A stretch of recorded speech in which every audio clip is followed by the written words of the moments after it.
dire un vol sur deux.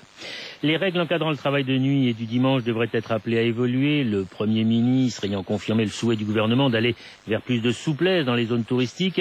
En attendant le changement, la Cour de cassation a confirmé dans un arrêt pris il y a 48 heures l'interdiction du travail de nuit pour la parfumerie Sephora sur les Champs-Élysées à Paris. Satisfaction des syndicats de Clip P, l'intersyndicale du commerce de Paris. Des syndicats qui ont plaidé et défendu le dossier. Victoire des opposants donc au travail de nuit. Côté patronal, là on fulmine devant ces décisions qui paraissent d'un autre âge et qui ne tiennent pas compte de la réalité économique. Écoutez ce qu'en dit Guillaume Quérou, c'est le président du Club des entrepreneurs. Je pense qu'on a touché le fond. C'est un drame économique pour notre pays parce que cette décision repose sur des textes archaïques et totalement déconnectés de la réalité du terrain. Il faut libérer ce travail en soirée et le travail du dimanche. Et qu'est-ce qu'on fait là finalement? On fait exactement l'inverse de ce qu'il faudrait faire.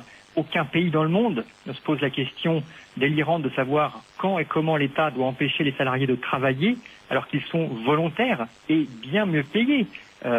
Et on a oublié que le travail, c'est ce qui permet de financer nos retraites, c'est ce qui permet de créer de l'emploi, c'est ce qui permet à notre pays de retrouver la croissance qu'on a perdue.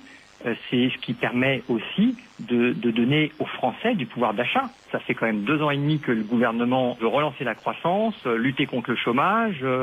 On en est où au bout de 2 ans et demi? Et on va où? C'est ça la question. Juste un chiffre sur ce dossier. Sachez que, profitant d'un trafic exceptionnel sur les Champs-Élysées, le magasin Sephora a réalisé près de 20% de son chiffre d'affaires après 21 heures. Les francophonies en Limousin, 31e édition. La bonne nouvelle ce matin, c'est la baisse des prix, moins 0,4%. Troisième mois de recul